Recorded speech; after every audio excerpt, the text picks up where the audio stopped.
Welcome to Prachi academy YouTube channel.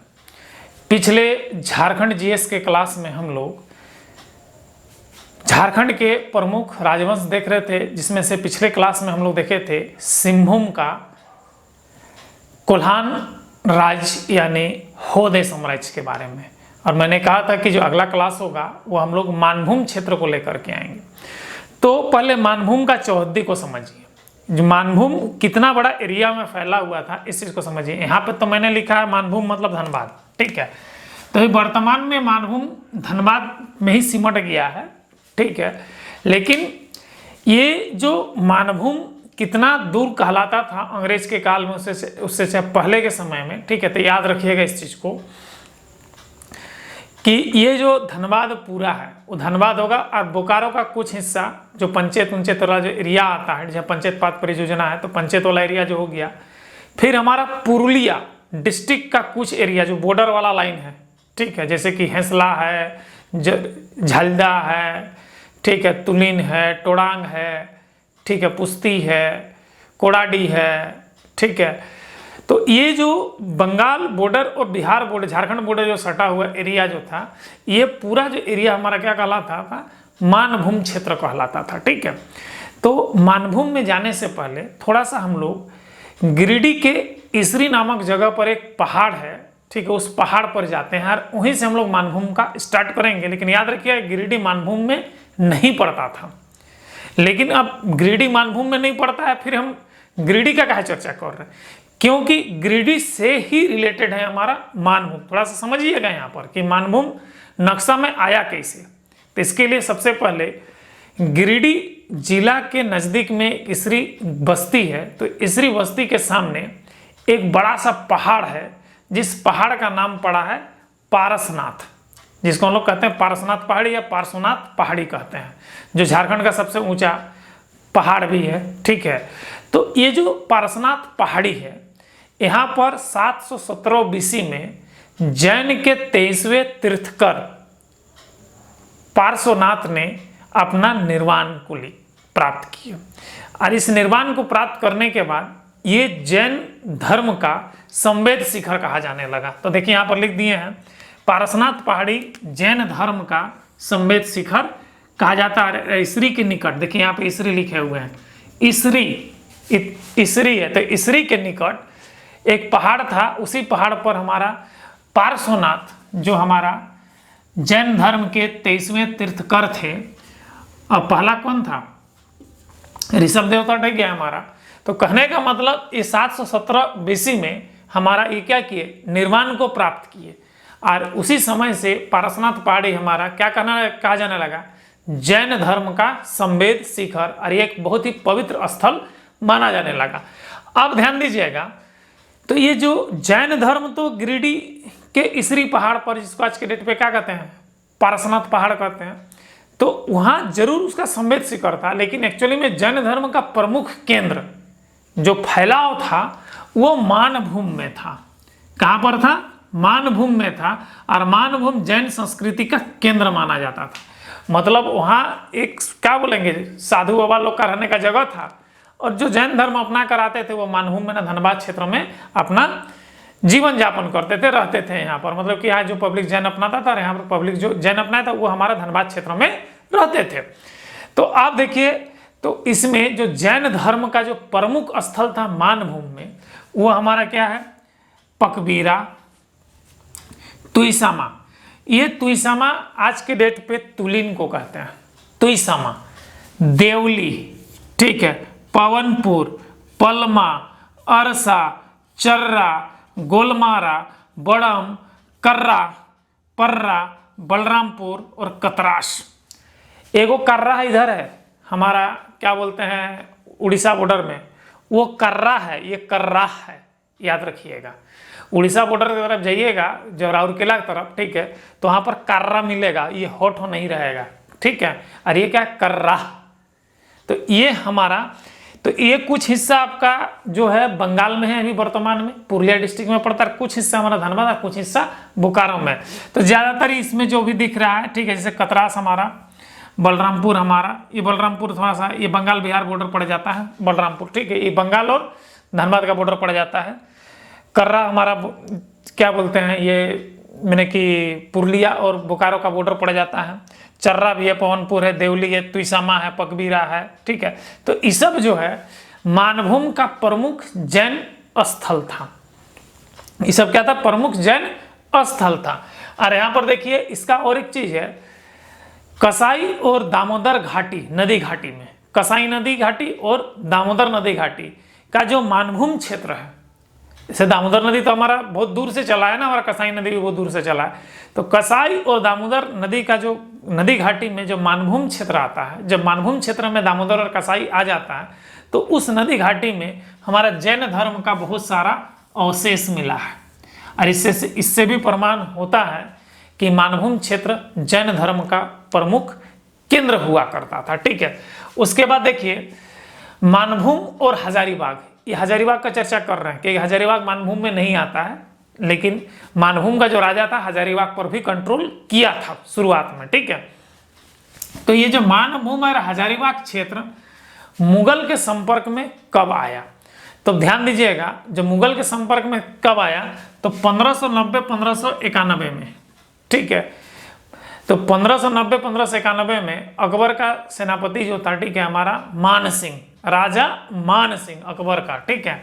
Akbar के काल में हमारा झारखंड का मानभूम और हजारीबाग मुगल के संपर्क में आया था, ठीक है।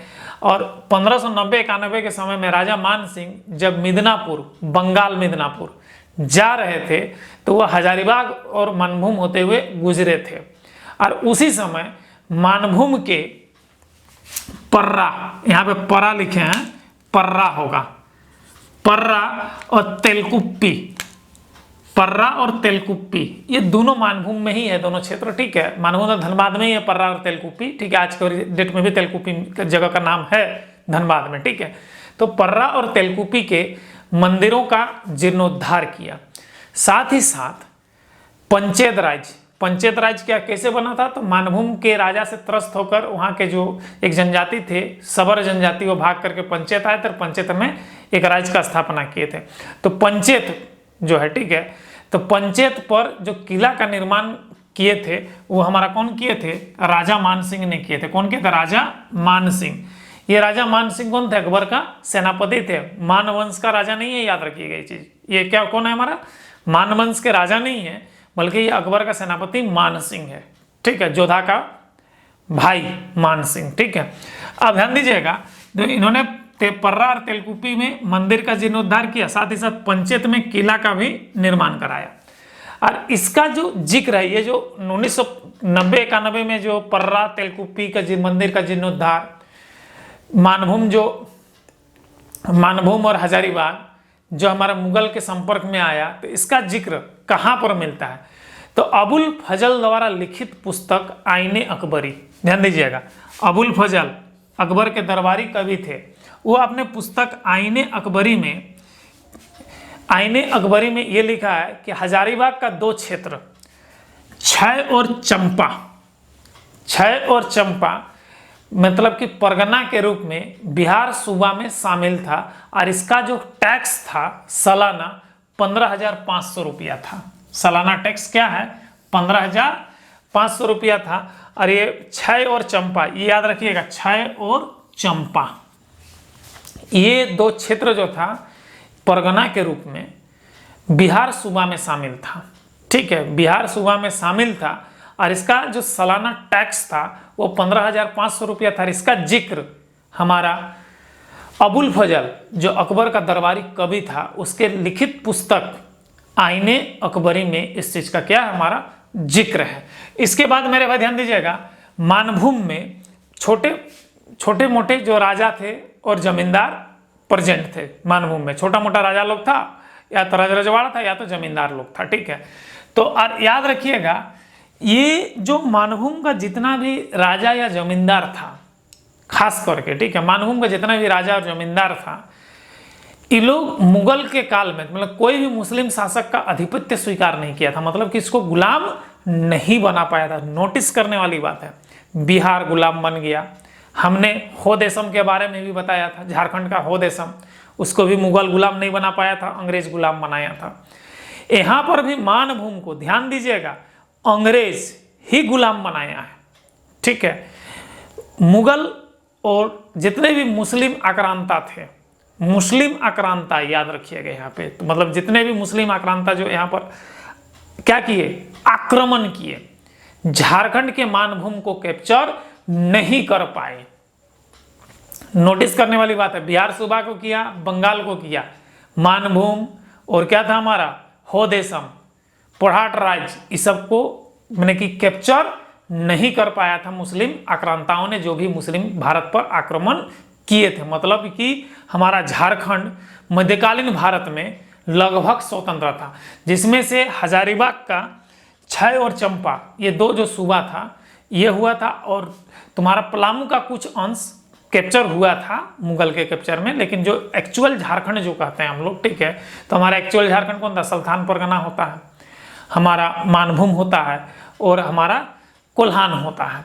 तो कोल्हान और मानभूम का भी आपको हम बता रहे हैं। तो कोल्हान को भी मध्यकालीन भारत में मुस्लिम आक्रांताओं ने कैप्चर नहीं कर पाए थे। साथ ही साथ आज मैं फिर बता रहा हूं आपको, मानभूम को भी मुस्लिम आक्रांताओं ने कैप्चर नहीं किए थे। मतलब कि मध्यकालीन इतिहास के समय मानभूम और कोल्हान एक स्वतंत्र राज्य हुआ करता था, गुलाम राज्य नहीं था। इस चीज को याद रखिएगा यहाँ पर, ठीक है। और यहाँ का सबसे बड़ा था कि छोटे मोटे राज्य में बहुत सारा छोटा मोटा राजा था या तो जमींदार था, तो उसमें से कितना जमींदारी पर था कहाँ राज्य था, उस सारे जगह का नाम आपको यहाँ पर लिख दिए, ध्यान दीजिएगा। कतरास, झरिया, रघुनाथपुर, झालीदा, झालदा लिख रहे हैं लेकिन इसका एक्चुअल नाम झालीदा है। तो झालदा बोलते हैं लेकिन झालीदा ये तुम्हारा बंगाल में पड़ता है। मतलब कि जैसे ही हम लोग सिल्ली पार करके मुरी जाएंगे, मुरी से थोड़ा सा आगे जाएंगे तो तुलिन जब पहुंचेंगे, मुरी का जैसे स्वर्णरेखा पुल पार करेंगे तो तुलिन पहुंचेंगे, और तुलिन से थोड़ा सा आगे जाएंगे तो हम लोग क्या मिलेगा, झालदा मिलेगा। झालदा बोलते हैं हम लोग, ठीक है। अपन पांच परगना भाषा में हम लोग इसको झालदा बोलते हैं, लेकिन इसको झालदा लिखता है। तो ऐसा कहा जाता है कि एक आदमी था जिसका नाम था झालीदा, और उसी के नाम से ये झालदा कस्बा बसा हमारा। बंगाल का एक छोटा सा हमारा क्या है, एक शहर टाइप से है हमारा, अच्छा डेवलप्ड है झालदा हमारा, ठीक है। अब ध्यान दीजिएगा, झालदा के बाद क्या होगा, हेसला। ये हेसला जो है आपका जैसे कि तिरुल्डी जाइएगा, आपको बता दे रहे हैं जैसे कि अगर हम चांडिल की तरफ से घुस रहे हैं तो जैसे चांडिल डैम पार करेंगे तो तिरुल्डी मिलेगा, तिरुल्डी के बाद आपका हेसला मिलता है। चाहे अगर आप सिल्ली होके जाइएगा तो तुलिन पार कीजिएगा तो आपका कोडाडी मिलेगा, और कोडाडी से थोड़ा सा आगे जाइएगा तो आपको हेसला मिलेगा। अब हेसला में एक बहुत बड़ा जंगल है, हेसला से थोड़ा सा आगे जाइएगा तो सिरकाबाद मिलेगा, ठीक है। सिरकाबाद का में हमारा एक दुर्गा जी का मंदिर है जो पहाड़ पर स्थित है। यहाँ पर एक एनटीपीसी का बहुत बड़ा प्रोजेक्ट चल रहा है जो हाइड्रो थर्मल पावर प्रोजेक्ट है, ठीक है। और इस पहाड़ में बहुत हाथी हुआ करता था, और इस हाथी का आतंक हेसला में, अभी वर्तमान में हेसला की बात कर रहे हैं हम लोग, ठीक है। वर्तमान में हेसला में बहुत इसका आतंक हुआ करता था। जब से ये पावर प्रोजेक्ट बना मेरे भाई, इस सारा हाथी का पलायन हो गया, और ये हाथी सब कहाँ आ गया है, अभी वर्तमान में हम लोग का सोनातू क्षेत्र में आ गया है। असल पर डे आतंक हो रहा है तिलवारी सब में, ठीक है, जामुदाग में बहुत सारा आतंक हो रहा है। तो ये जो जितना भी सोनातू ब्लॉक में जो चेराया ब्लॉक में, सिल्ली ब्लॉक में जो हाथी का आतंक आपको देखा जा रहा है, ये सारा हाथी हेसला के सामने वाला जंगल में था। कहाँ का, हेसला के सामने वाला जंगल में था, जो आपका सिरकाबाद और हेसला के बीच में जो अयोध्या पहाड़ पड़ता है। तो इसी अयोध्या पहाड़ में, ठीक है, हेसला इधर होगा, सिरकाबाद पीछे होगा, बीच में पहाड़ जो है, और उसी पहाड़ में दुर्गा जी का मंदिर है, और वहीं पर अभी हमारा हाइड्रो प्रोजेक्ट चलता है पावर का। तो वहाँ से हमारा हाथी सब पलायन कर गया, पावर प्रोजेक्ट चलने लगा, तो ठीक है। और जब पलायन कर गया तो हाथी अब जंगल चाहिए, तो जंगल साला है कहाँ पर, तो सिल्ली में है, सोनातू वाला एरिया में है, और नदी भी है, कांची नदी है, राड़ू नदी है, तो पानी का भी उत्तम व्यवस्था है। तो सारा हाथी आकर के यहाँ पे शरण ले लिया है। आज के डेट पे सोनातू ब्लॉक, राहे ब्लॉक, सिल्ली ब्लॉक का आदमी हाथी से परेशान है। चलो पर डे किसी घर धा देता है, तो किसी दिन किसी आदमी को मार देता है, वन विभाग भी परेशान है। अब क्या करेगा, जानवर है, उसका घर असियाना छीने हैं तो कहाँ जाएगा यार, आतंक तो करबे करेगा। किसी का घर उजाड़ोगे तो तुम्हारा भी घर वो उजाड़ेगा। अब पब्लिक उजाड़ा है तो अब बर्दाश्त करो, अब तुम्हारा घर वो उजाड़ रहा है, या तो उसका घर वापस लौटा दो, वरना अपना घर उजाड़ते देखो। अब क्या कर सकते हैं हम लोग। झल्ला वाला को, हेसला वाला आदमी को तो बोल नहीं सकते भैया उसका घर वापस कर दो, वहाँ तो पावर प्रोजेक्ट चला रहा है, बंगाल सरकार का गवर्नमेंट है। अब उसका घर को छीन लिया है तो हमारा घर को वो उजाड़ रहा है, इधर आया है जंगल है, अब क्या कर सकते हैं हम लोग इसमें। अब पर डे पब्लिक हंगामा करता है कि हाथी के लिए वन विभाग कुछ नहीं करता है। भैया उसका घर छीन लिए हो, जंगल बना दो, रहेगा, फिर तुमको तंग नहीं करेगा, उसके खाने पीने का व्यवस्था करवा दो, कोई परेशानी नहीं होगा। तो इसमें सरकार ध्यान ही नहीं देती है। तो चलिए हम लोग झारखंड जीएस की बात करते हैं, ठीक है। तो ये झलदा हो गया। बाघमुंडी वही सटा हुआ ही है हमारा, ठीक है। तो ये बाघमुंडी, तो ये बाघमुंडी जो है आपका दलमा अभयारण्य जो है हाथी के लिए जाना जाता है, बहुत बड़ा, मैंने कि दलमा अभयारण्य एलिफेंट रिजर्व है हमारा। तो ये भी हमारा एक्चुअली में हेसला वाला पहाड़ में ही सटा हुआ है दलमा, ठीक है। तो ये दलमा अभयारण्य में तो हमारा बाघमुंडी उधरे पड़ेगा, ईचागढ़ भी उधर ही पड़ेगा, पंचेत हमारा बोकारो में पड़ जाता है, पर्रा आपका धनबाद के आसपास में, बड़ा भूम, टुंडी ये भी तुम्हारा धनबाद बोकारो में पड़ेगा, पाटकुम ये हमारा मैंने कि बोकारो और क्या बोलते हैं पुरुलिया का बॉर्डर पड़ जाता है, चतना ये भी आपका धनबाद और पुरुलिया का बॉर्डर पड़ता है, कर्रा यही पड़ता है, जयपुर ये कंप्लीटली बंगाल में है, सुपुर ये भी कंप्लीटली बंगाल में है, और अमियानगर ये भी कंप्लीटली बंगाल पुरुलिया और झलदा के बीच में पड़ जाता है हमारा, ठीक है। तो कहने का मतलब ये जो जितने भी कई गो हैं यहाँ पे राज्य देखिए तो 1 2 3 4 5 6 7 8 9 10 11 12 13 14 15 16 17, तो 17 छोटे बड़े यहाँ पर राज्य थे मानभूम में। ये पूरा मानभूम क्षेत्र था। इसमें से कुछ क्या था, राजा रजवाड़ा का शासन था, तो कुछ हमारा जमींदारी प्रथा पर शासन चल रहा था यहाँ पर, ठीक है। अब देखिए अंग्रेज के प्रवेश करने से पहले बोले ही थे कि ये कंप्लीटली स्वतंत्र थे, और स्वतंत्र होने के कारण इसके समाज में अराजकता फैला हुआ था, कोई हमारा कानून नहीं था, तो किसी का भी बहू बेटे को उठा देता था जो दबंग रहता था। तो यहाँ पर बहुत ही ज़्यादा अराजकता फैला हुआ था, प्लस यहाँ पे लूट मार था, ठीक है। यहाँ पर क्या था, लूट मार था। और यहाँ पे एक जनजाति था जिसको हम लोग चुआड़ कहते थे, ठीक है, चुआड़। तो चुआड़ विद्रोह भी पढ़ाएंगे आप लोग को, ठीक है, ध्यान दीजिएगा आगे चल करके, ठीक है। और इनका मुख्य पैसा क्या था, लूटपाट। इसीलिए देखिएगा घर में बदमाशी कीजिएगा हम लोग को कहते अरे चुआड़ कहीं क्या बोलते हैं, गाली देते हैं, क्योंकि बदमाश लोग को कहते थे। तो एक्चुअली में मानभूम में जो लूटपाट मचाता था ना उसको चुआड़ कहते थे हम लोग, ठीक है। आगे जाके पढ़ाएंगे हम तुम लोग इसके बारे में, ठीक है। तो मानभूम क्षेत्र में और ये लोग का कृषि कार्य नहीं था। मानभूम क्षेत्र में ये जितने भी जमींदारी प्रथा है राजा था, यहाँ का जो पब्लिक का लोग कृषि पे डिपेंड नहीं था। मैंने किसी का राम नाम जपना पराया माल अपना, मतलब जिसका संपत्ति सारा लूट करके अपना लो, खेती नहीं करेंगे संग नहीं चलाएंगे। तो ऐसा लोग को क्या कहते हैं, चुआड़ कहते हैं, चोर चुआड़ कहते हैं। तो चोर चुआड़, तो इसीलिए देखिएगा हम लोग उधर गाली भी देगा ना, थोड़ा सा भी अगर गंदा बदमाशी करेगा, जब मान लीजिए कि तुम्हारा कहीं मैंने कि रंगदारी कर रहा है, साला बड़ा चुआड़ आदमी है बोल देते हैं हम लोग। ये एक्चुअली में उसका फिर उसका चुआड़ जनजाति ये पड़ गया हमारा, ठीक है, उसका नाम ही पड़ गया चुआड़ जनजाति। तो कहने का मतलब वो बदमाशी में वो लोग अव्वल था, ठीक है। उन लोग का काम ही था छीनते ही करना, न दूसरा का संपत्ति को छीन करके अपना भरण पोषण करना, लूटपाट करना था।